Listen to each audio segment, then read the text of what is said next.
আজ আলোচনা করব ডিজিটাল রেপ নিয়ে। এই ডিজিটাল রেপ নামটা শুনলেই প্রথম মনে প্রশ্ন আসে, সঙ্গে সঙ্গে উত্তরটাও চলে আসে যে এটা নিশ্চয়ই কোনো ডিজিটাল ডিভাইসের মাধ্যমে ধর্ষণের নতুন কোনো কৌশল। নিশ্চয়ই এই নির্যাতনের সঙ্গে কোনো মোবাইল সেট বা কম্পিউটার সিস্টেম বা ইন্টারনেট পরিষেবা জড়িয়ে আছে। এর উত্তরটা কিন্তু সঠিকভাবে অনেকেরই জানা নেই। এই যে ডিজিটাল রেপ, এটা কিন্তু নতুন কোনো ক্রাইম নয়, নতুন কোনো নির্যাতনের কৌশল নয়। এটা বহু যুগ ধরে, বলতে পারেন কয়েকশো বছর ধরে বা কয়েক হাজার বছর ধরে হয়ে আসছে আমাদের সমাজে। তাই জানাটা অত্যন্ত আবশ্যক।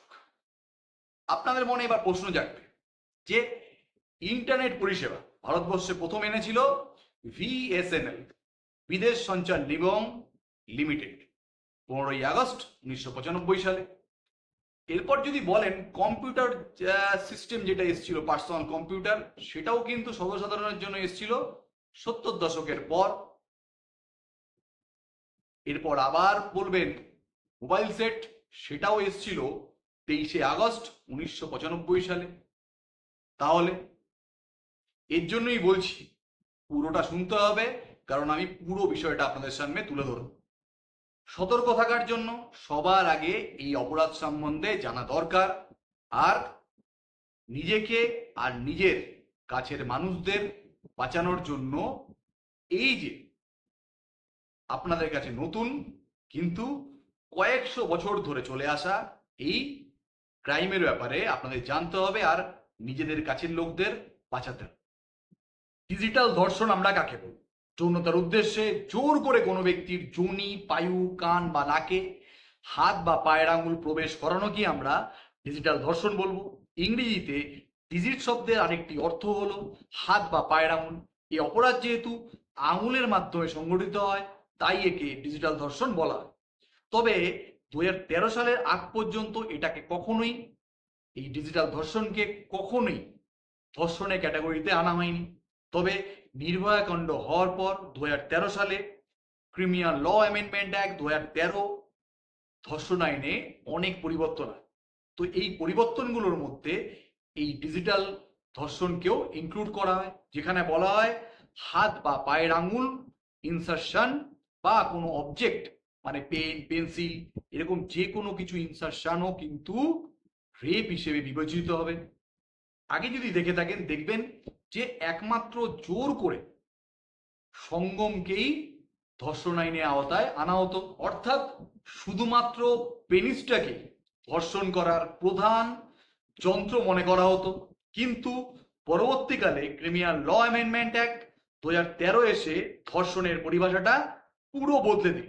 তারপর থেকেই সেকশন 375 আইপিসি, যা বর্তমানে 63 বিএনএস অর্থাৎ ভারতীয় ন্যায় সংহিতা 2023 অনুসারে আঙুল, পেন, পেন্সিল, যে কোনো অবজেক্ট যোনি, পায়ু, নাক, কান ইত্যাদি যে কোনো জায়গায় প্রবেশ করালেই কিন্তু সেটা ধর্ষণ বলে বিবেচিত হবে। তো এটা কিন্তু আগে ছিল না। আপনাদের সামনে তিনটে সামাজিক লজ্জার ঘটনা আমি তুলে ধরব। যেমন গত মে মাসেই উত্তরপ্রদেশের নয়ডায় ডিজিটাল ধর্ষণের অভিযোগে একটা 80 বছরের বৃদ্ধ চিত্রশিল্পীকে অ্যারেস্ট করা হয়েছে। কার অভিযোগে? একটা 17 বছরের নাবালিকার অভিযোগ। অভিযোগ কি ছিল? গত 7 বছর ধরে তার সঙ্গে নির্যাতন চালিয়েছিল সেই ব্যক্তিটি।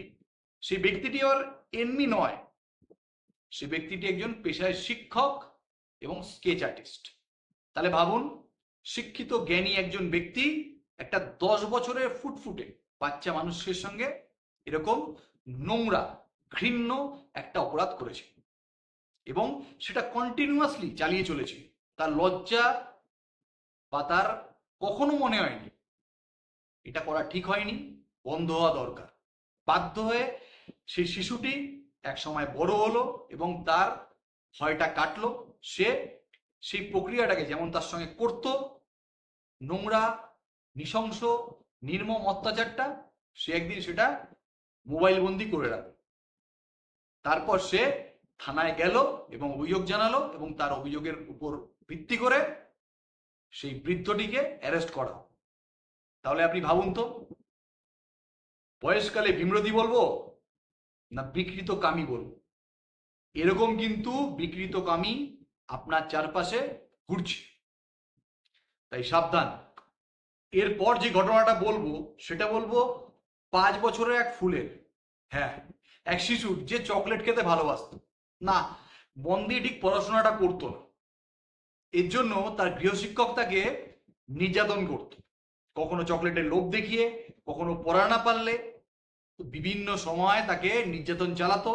এবার প্রশ্ন আসবে, তার বাবা মা কোথায় থাকতো? বাবা মা দুজনই কাজ করে, দুজনই বাড়ির বাইরে থাকতো। তার ঠাকুমা গৃহকর্মে এতটাই ব্যস্ত থাকতো যে বাচ্চাটাকে দেখার তার সুযোগ হতো না। হয়তো ভরসাটাই এতটা থাকতো তার গৃহশিক্ষকের উপর যে দেখার কখনো প্রয়োজন সে মনে করেন, কারণ এরকম যে ঘটবে সে তো সে জানে না। তাই সেই জানানোর জন্য এই ভিডিও, আপনারা একটু সচেতন হবেন। কারণ এই বাচ্চাটার মা বাবা তখন জানলো যখন বাচ্চাটার ব্লিডিং হলো। বলুন তো, এই ব্লিডিং হওয়াটা ওই ফুলটার কোনো প্রয়োজন ছিল? ওই ছোট্ট একটা পুতুল, একটা বাচ্চা শিশু, লোকে তো বলে ওর মধ্যে ভগবান বাস করে। প্রত্যেকটা শিশুর মধ্যে ভগবান থাকে, গা কাটা দিয়ে উঠছে। সত্যি লজ্জা।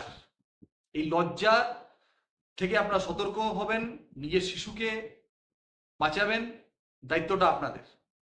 কাউকে ভরসা করবেন না, কাউকে। এর পরের যখন ঘটনাটা বলবো তখন কিন্তু আরো একটা বয়স্ক লোকের কুকীর্তি সামনে আসবে। তিনি মালদার বাসিন্দা, কর্মসূত্রে নয়ডায় থাকেন, উত্তরপ্রদেশে কাজ করেন। তো তিনি মেয়ের বাড়িতে গেছেন। তো মেয়ের বাড়িতে গিয়ে মেয়ের পাশের বাড়িতে একটা ছোট্ট 3 বছরের বাচ্চা মেয়ে, তাকে ডেকে পাঠালেন এবং চকলেট দিলেন। মানে এরা কি করে, প্রথমে একটা বন্ধুত্ব করে, তারপর সেই বন্ধুত্বের সুযোগ নিয়ে তাদের সঙ্গে খেলে, তারপর তাদের উপর নির্যাতন চালায়। তো তার সঙ্গে নির্যাতন করলো চকলেটের লোভ দেখিয়ে। তারপর তার এতটাই ব্যথা, রাত্রিবেলা শুরু হলো, তার মা বাবাকে বললো, তারপর অভিযোগ দিল পুলিশে, ট্রায়াল অনেকদিন ধরে চললো, প্রমাণ হলো, যাবজ্জীবন জেল কাটে। না, এটা সলিউশন না, এটা সলিউশন না। জেল কাটলো, যাবজ্জীবন কাটলো, অ্যাকচুয়ালি এরকম হবে কেন? এরকম হবে কেন? ছোট্ট শিশু মানে ভগবান, পুতুল, ফুল, এখনো ওদের মধ্যে পাপ বোধ আসেনি। ছি, লজ্জার। তাই সবাইকে বারবার বলবো, সতর্ক থাকবেন, নিজের সন্তানকে এইসব মুখোশধারী প্রেতাত্মাদের হাত থেকে বাঁচাবেন। প্রেতাত্মাই বলবো, কারণ এরা মানুষ নয়, এরা মানুষ রূপী শয়তান। এই শয়তানদের হাত থেকে নিজেদের বাচ্চাদের বাঁচাবেন। কর্তব্যটা আপনাদের, দায়িত্বটা আপনাদের। পুলিশ আছে, প্রশাসন আছে, আইন আছে, আদালত আছে, কিন্তু আমি বলবো কখনোই এই অভিযোগ নিয়ে যাতে কাউকে না আসতে হয়। অভিযোগ আসলে অবশ্যই অভিযোগ জানাবেন, কিন্তু তার আগে যদি আমরা নিজেদের সতর্ক থেকে নিজেদের বাচ্চাগুলোকে, ফুলগুলোকে রক্ষা করতে পারি, এর থেকে কিন্তু বড় প্রিভেনশন কিছু নেই। কারণ হওয়ার পরে কিওরের থেকে কিন্তু প্রিভেনশনটা অনেক বেশি প্রয়োজন। তো নিজেদের বাচ্চাদের সবসময় বাঁচিয়ে রাখবেন, সবসময় আগলে রাখবেন সেই নৃশংস শয়তানগুলোর হাত থেকে। কারণ এই শয়তানগুলো কখনো পরিবারের লোক, কখনো বা শিক্ষক, কখনো বা গুরুজন, কখনো বা খুব কাছের লোক। তাই সবসময় মায়েদের বলবো, বাবাদের বলবো, একটু সাবধানে রাখবেন বাচ্চাদের। যদি আপনি এমন ঘটনার ভিকটিম হয়ে থাকেন বা আপনার পরিচিত কেউ এমন ঘটনার ভিকটিম হয়ে থাকে, তাহলে অবশ্যই রুখে দাঁড়াতে হবে। ইমেল বা হোয়াটসঅ্যাপের মাধ্যমে বাড়িতে বসে বসে মোবাইল থেকে আপনি অনলাইন এফআইআর লজ করতে পারবেন। কোন সেকশনে? সেকশন 173 সাবসেকশন 1 সাবক্লজ 2 বিএনএসএস, ভারতীয় নাগরিক সুরক্ষা সংহিতা 2023 অনুসারে আপনি অনলাইন এফআইআর করতে পারবেন। এর জন্য আপনাকে পুলিশ স্টেশনে যেতে হবে না এবং আপনি কিন্তু আপনার অভিযোগ ফোন করেও জানাতে পারেন। এছাড়া আপনি ন্যাশনাল কমিশন ফর উমেনেও জানাতে পারেন অনলাইন পোর্টালের মাধ্যমে, বা ফোন কল করে উমেন কমিশনে আপনার উপর যে নির্যাতন হয়েছে তার সংবাদ দিতে পারেন। ফোন নাম্বারটা বলবো, একটু নোট করে নেবেন, 7827170170। আবার বলছি 7827170170। এই নাম্বারে কল করে আপনি আপনার অভিযোগ জানাতে পারেন। তবে দুঃখের বিষয় এটাই যে 90% ক্ষেত্রে এই ডিজিটাল রেপের শিকার হয় শিশুরা। 18 বছরের নিচে কম বয়সী ছেলেমেয়েরা এর শিকার সবচেয়ে বেশি হয়। তবে এবার প্রশ্ন জাগতে পারে, এদের কারা ধর্ষণ করে, কারা এদের ডিজিটাল রেপ করে? অ্যাকচুয়ালি বলতে দ্বিধা নেই, এদের সবচেয়ে বেশি রিস্ক কিন্তু তাদের পরিবারে। কখনো কখনো তাদের পরিবারের লোকজন, মানে তাদের পারিবারিক সদস্যরা, কখনো কখনো তাদের খুব নিকটাত্মীয়রা, কখনো কখনো তাদের শিক্ষক, কখনো কখনো বাবা মায়ের কলিগ বা পারিবারিক বন্ধু, বা কখনো কখনো তাদের খুব কাছের মানুষ, যাদের তারা চোখ বন্ধ করে বিশ্বাস করতে পারত, তারাই কিন্তু এই শয়তানের ভূমিকায় অবতীর্ণ হয়ে তাদের সঙ্গে এই নোংরা কার্যটি করে। তো এক্ষেত্রে কিন্তু কড়া আইন এসছে। সেকশন 4 আর সেকশন 6 অনুসারে পক্সো অ্যাক্টে কড়া শাস্তির বিধান আছে। সেটা কখনো 20 বছর থেকে যাবজ্জীবন, যাবজ্জীবন থেকে ডেথ পানিশমেন্ট পর্যন্ত হতে পারে। তবে যদি এক্ষেত্রে কেউ অ্যাডাল্ট হয়, তবে কিন্তু তার রেপের ক্ষেত্রে যেই সাজা আছে, কঠোর সাজা, 10 বছর পর্যন্ত সাজা কিন্তু তাদের ভোগ করতে হতে পারে। আজকে ভিডিওটা এখানেই শেষ করছি।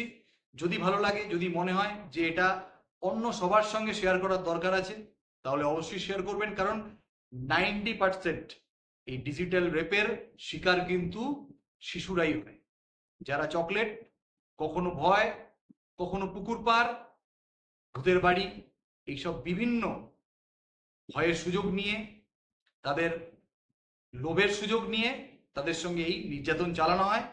তাই আপনাদের এগিয়ে আসতে হবে, আর এই ভিডিওটাকে যতটা পারবেন সাধারণ মানুষের কাছে, আপনার বন্ধু, আপনার পরিজন, সবার সঙ্গে শেয়ার করবেন।